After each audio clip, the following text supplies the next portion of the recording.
Hello, my name is Tracy Sinclair. Welcome to Coaching in Conversation.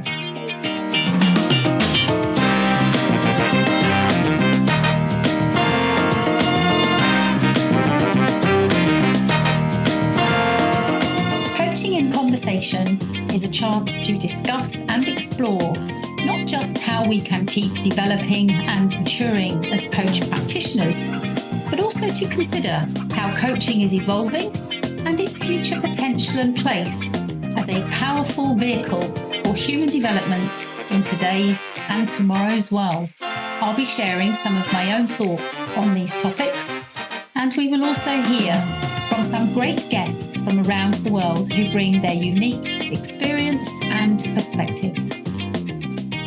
Hi everyone, it's Tracy Sinclair here with another episode of Coaching in Conversation. This time I'm talking with another Tracy Tressider, who is an MCC from Sydney in Australia. Tracy has been coaching since 2001 and she has a very extensive experience as a coach, ranging from coaching C-suite executives, general leaders, parents, families, teenagers, all sorts of different contexts. She also has a master's in education and has continued to learn and attend training herself all of the time across her career, and she really believes in the power of continuing learning. She also functions as a coach educator. She lectures and teaches. She's a supervisor and a mentor coach. And she has played an integral part over the years in supporting and working with the ICF chapters in Australasia. I have a great pleasure to introduce the conversation with Tracy today. And today's episode is called The Journey Towards Coaching Maturity. Enjoy. Well, Tracy, thank you so much for agreeing to have this conversation with me. I think this is going to be the Tracy and Tracy show today. But I'm so happy to have the opportunity to talk with you. And maybe before we start, why don't you share a little bit with us about who you are and what you do? Oh, okay. So I'm Tracy with no E, as you are. Tracy Tressider, living in Sydney, Australia, with my husband and our border collie. I have a couple of adult children, and I have been working in the coaching space since 2001. So what's that, 24 years now? So quite a long time. And over the years, I was working as an executive coach, a parent coach, into a bit of golf mind coaching, because I'm a very keen golfer.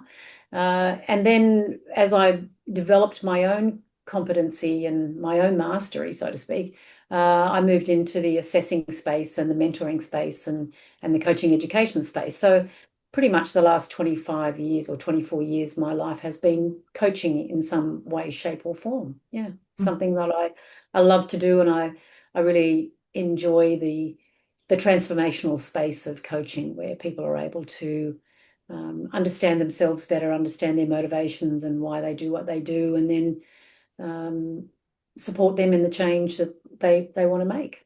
So yeah, it's a great space to be working in. Absolutely.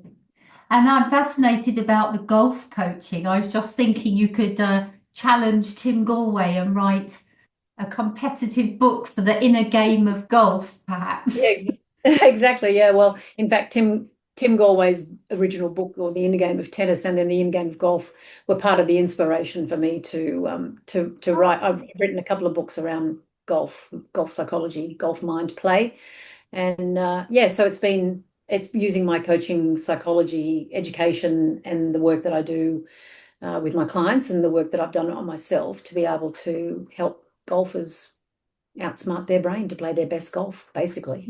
Yeah, wow. I had no idea about that. That might be another side conversation, perhaps. Could be. Yeah, maybe we'll have to do a part two or something. Yeah. Yeah. Well, I mean, you've already referenced today what I really would love to explore with you, which is this idea of mastery.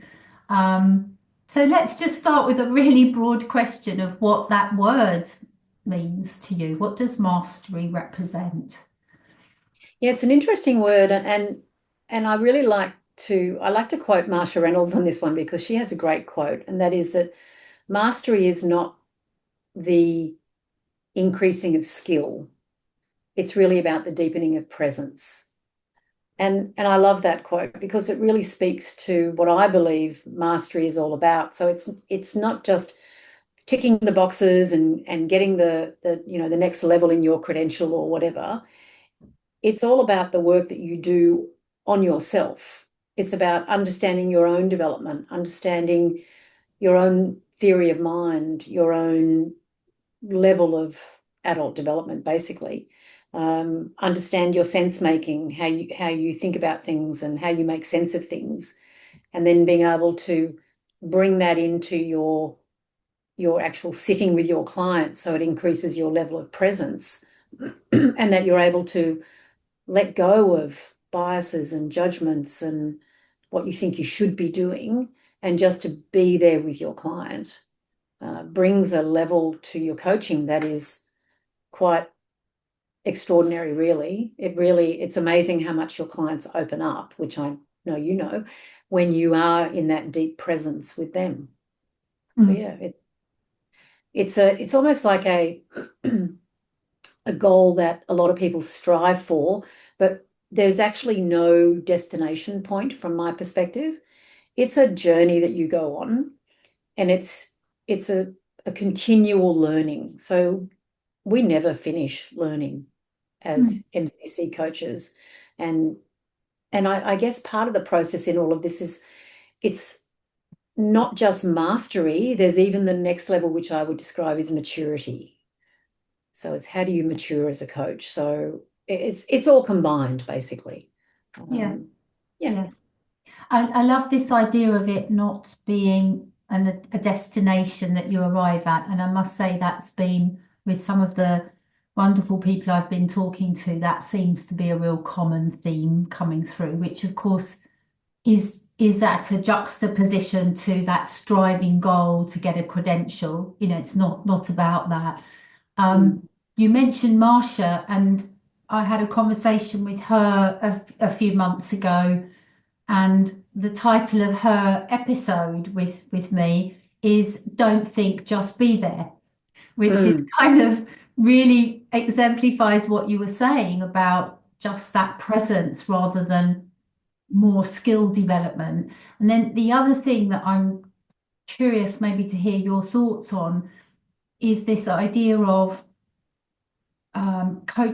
your coaching ability starts to become as much about you as the practitioner in terms of your own awareness and growth as it does around how you're behaving with the client, that your own growth is then what's going to inform that. Very much so. Well, and I don't know who coined this phrase, but you can't coach beyond the level of your own development.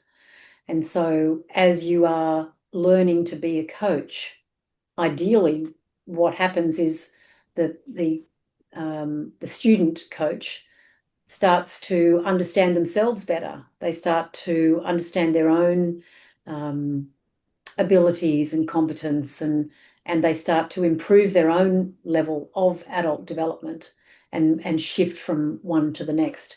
And as they expand their thinking and become, I'm going to use this phrase that Bob Keegan has coined, the subject-object shift. So instead of being subject to things, you're able to then become see greater perspectives and be able to hold yourself more object to the things that previously have caused triggers in you and caused you to flip your lid and do and say stupid things that you probably regret. And so as you develop your capacity to be able to hold yourself in a larger container, so to speak, you're able to then go through this subject-object shift, which then allows that transformation from having assumptions or beliefs to things that, or elements of ourselves that we don't actually see all that well, and it allows us to see them, to see how we're trapped by them, and then be able to expand them. So when you are the student coach, those things start to occur. So generally what happens, if the student coach is open to this, then they're able to go through this journey of development towards mastery through their training and then through their ongoing own professional development as the years go by, and ultimately move into the higher levels of adult development, into that self-authoring mind or self-transforming mind. So yeah, it's absolutely possible, and it requires a lot of self-reflection and a lot of serious looking at yourself, and it's a challenging journey at the best of times. And if you're prepared to be open and vulnerable and honest with yourself, then the possibilities are enormous. Yeah. I mean, as I hear you speak, it's so clear to understand why this is a lifelong process, because it's about the length of our life, that this is something that we're traveling through, that understanding of ourselves and what it means to be human alongside our development as coach. So how could that end until our own life ends, really, you know? Yeah, absolutely. Yeah. And it, it reminds me of one of the things I say to my student coaches, and that is about, don't just do coaching, be a coach. So it's all about that way of being. Yeah. Yeah. Yeah. And I stress to them that it's a lifelong journey. It's not a race. It's not a race to see who can get their ACC or their PCC or their MCC. It really is. It's about a journey. It's not so much about the destination, unless, of course, it's your luggage. And then it's really important that it's the destination. Absolutely. Yeah. Well, and that says something in itself, doesn't it? So Yeah, yeah. yeah. I'm really curious about one of the things that you shared there, Tracy, around this level of self-awareness around our own biases, our own responses, reactions, feelings, beliefs, experiences, all of our stuff, to use that technical term. Yeah. And that shift, that subject object shift, what I notice, and I'm just checking in to see your thoughts on this, what I notice with coaches who are at the earlier stages of their development, like I was, when I was first training as a coach as well, is that we can seem to go through that phase of, oh, well, I mustn't have any biases then. I have to leave myself outside of the door. I have to deny or ignore or amputate my thoughts and feelings, because we're so keen to follow the so-called rules of it's all about the client. And yet it's really not that either, is it? So I'm just wondering, what are your thoughts on that subtle, if we go from self-awareness, but it's then not self-denial or amputation or, parking. What is it, do you think, that we then do with that? Yeah, it's interesting because it was something that came up in our supervision group recently, and it's the concept of neutrality. Can we ever be neutral? And the answer is simply no, we can't ever be neutral, because we have our own contextual influences, our own mental models, our own biases, our own assumptions, our own beliefs that are going to color the way we think about things. And it's impossible to leave those outside the door. However, it is possible to be aware of them and to be aware of how they may be influencing what is going on for the way you're thinking and the way you ask your questions and the way you're being present for your client. So it is possible, and it takes a lot of self-reflection. And that was another word we talked about, was reflexivity. It's that basically the process of watching ourselves, if that makes sense. Yeah. Which is kind of hard. And there's no doubt that it's a challenge to do. So it takes a level of maturity of the person to be able to sit with that and be able to notice, that somatic response in themselves when the client says something that bothers them, and it's like, what's going on for me right now? And then being able to pause yourself and breathe and take a moment to reflect on that and bring yourself back into presence, because it happens all the time. It's literally a minute by minute process, I believe. Yeah. Because it's very hard for us to be neutral. Yeah.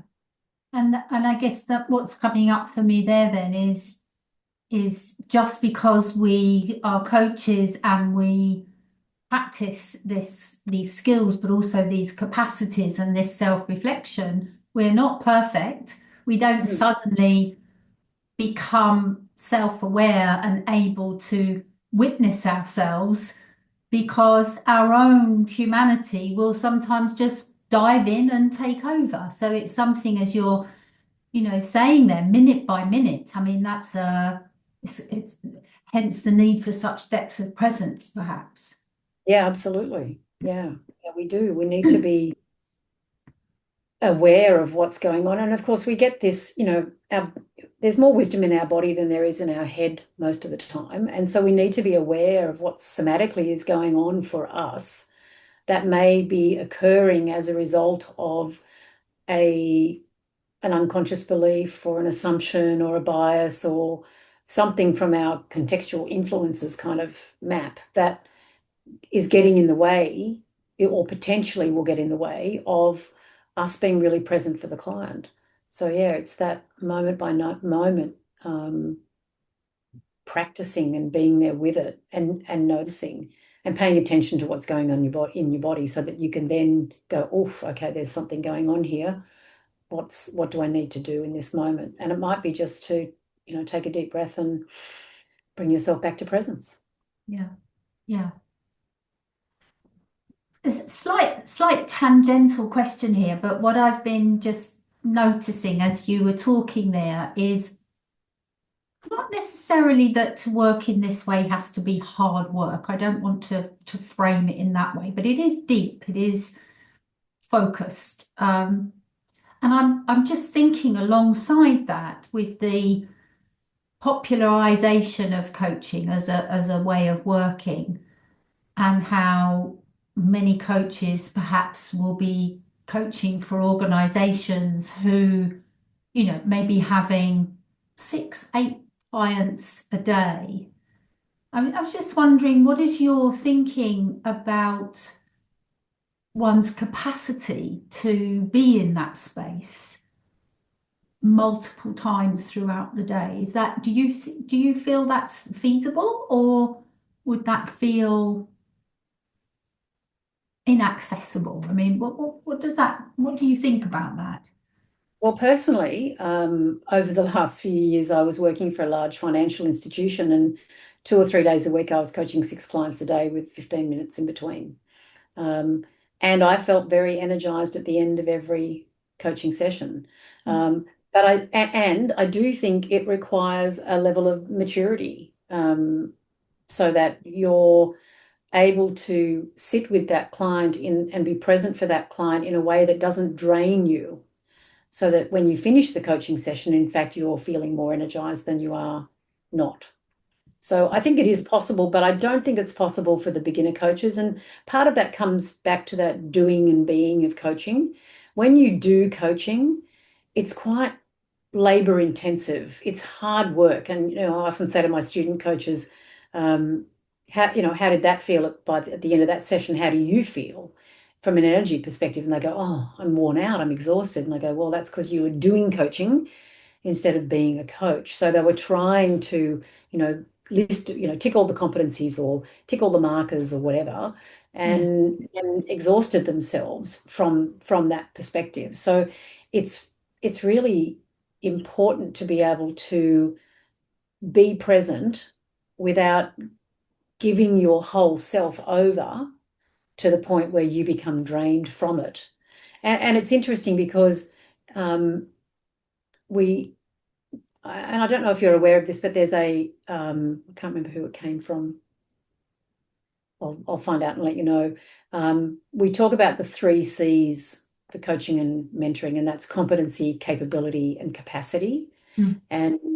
And just to put it into a really easy metaphor, which I think is quite useful, and that is that competency is that it's like driving the car. You're able to get in the car, and particularly if you're driving a manual car, or a stick shifter manual, and you've got to change gears, and you've got a foot on the accelerator and a foot on the clutch, and so you're competent in that you can do that. You can pass your driver's test, and you can do it. You've got your license. But at that point, you don't necessarily have capability, because it's about, so how do you need to be your best self to be able to drive from point A to point B? What do you need to do to prepare yourself? How do you get there? How do you drive under certain conditions? All that kind of stuff. And then the last piece is around capacity, and it's that emotional intelligence and self-awareness to be able to navigate, to be able to stay present, to manage complexity, to be able to plan for the drive, to say, yeah, I had a really late night last night and I think I'm going to be a bit tired, so I don't think I'll do the full 8-hour drive today. I might just drive halfway and stop overnight. Now that is more about capacity, knowing what your capacity is, because that requires reflective practice. It requires mindfulness. And from where I sit, it requires supervision.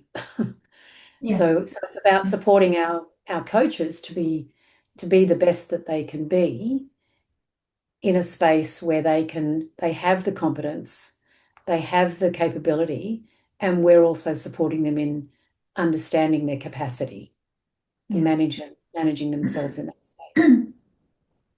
And I'm really seeing an alignment, Tracy, with what you're saying there, particularly about the capacity with mastery. That self-reflection. And I'm thinking about, maybe, I don't know, but maybe some people are listening to this thinking, wow, this sounds wonderful, but how do I do it? How do I develop that capacity and that maturity? And of course, that's going to be unique for each of us.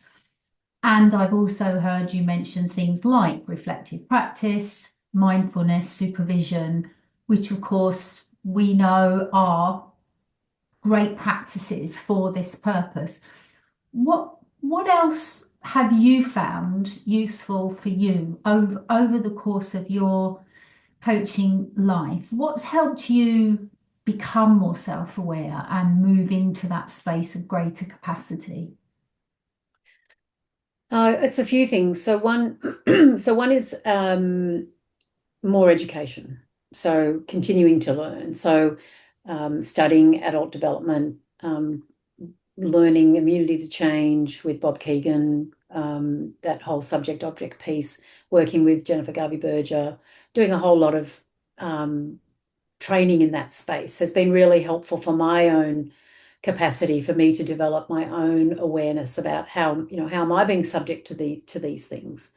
And then there's coaching competence, just continuing to record myself occasionally, get some mentoring, have my own coach, have supervision. I mean, I have monthly supervision and group supervision, and I have regular one-on-one supervision as well. So being in that space where I'm being supported to develop my own capacity, to find out what my limiting beliefs might be, or where I might be getting stuck, or where the things that are happening for the client might be triggering in me. Is it transference, counter-transference, parallel process, whatever.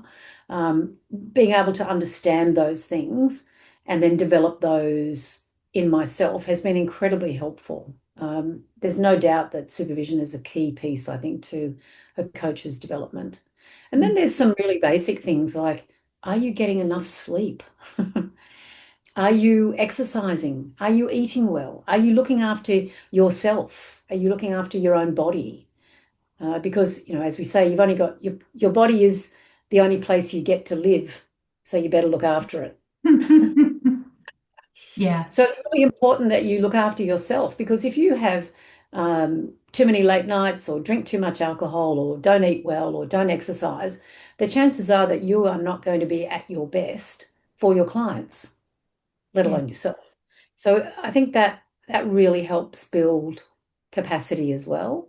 And then just, like I say, continuing to learn, going to events, going to other workshops, hearing other people speak with different ideas, different trainings, and then also speaking myself. I'm speaking about coaching maturity later this month for an ICF Australasian chapter webinar.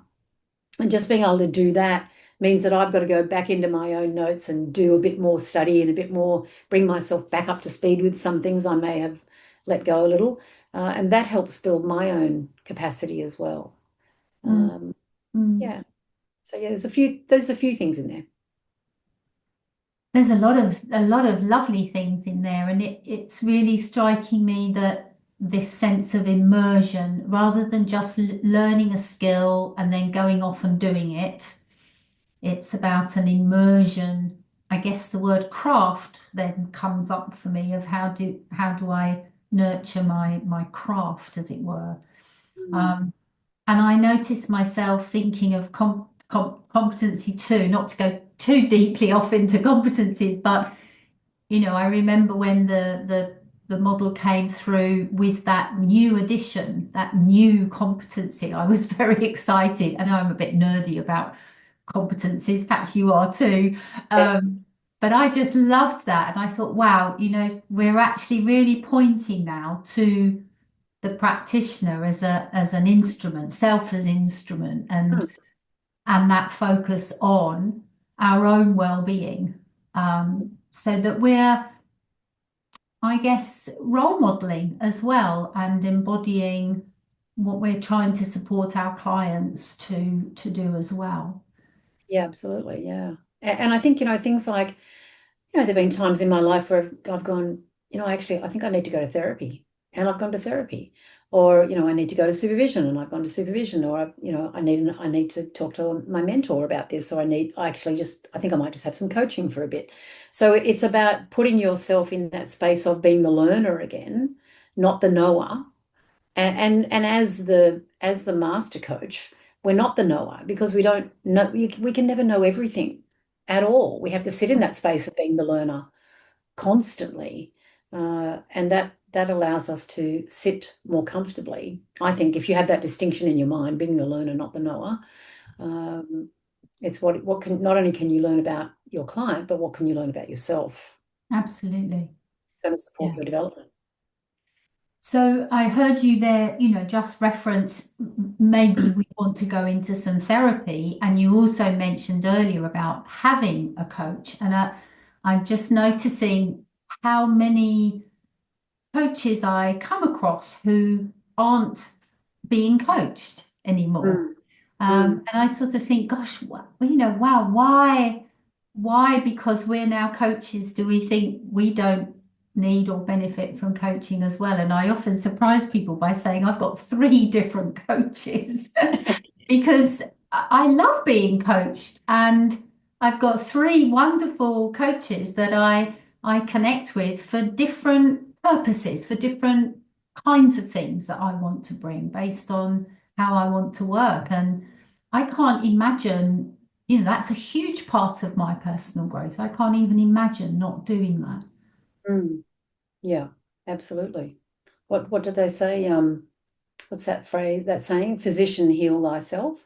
Yeah, We've got to, yeah, we've got to work with our own, with ourselves first before we can work with anybody else. yeah, absolutely.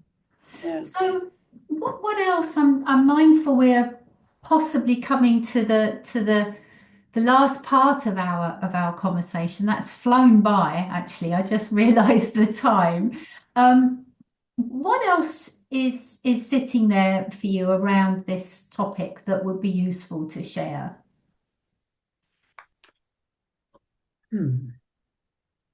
I suppose in a nutshell, really, it's about just stepping back and being the observer of your own life for a moment to see, where are you? Like, take stock, sit back and take a look at you. And where are you now?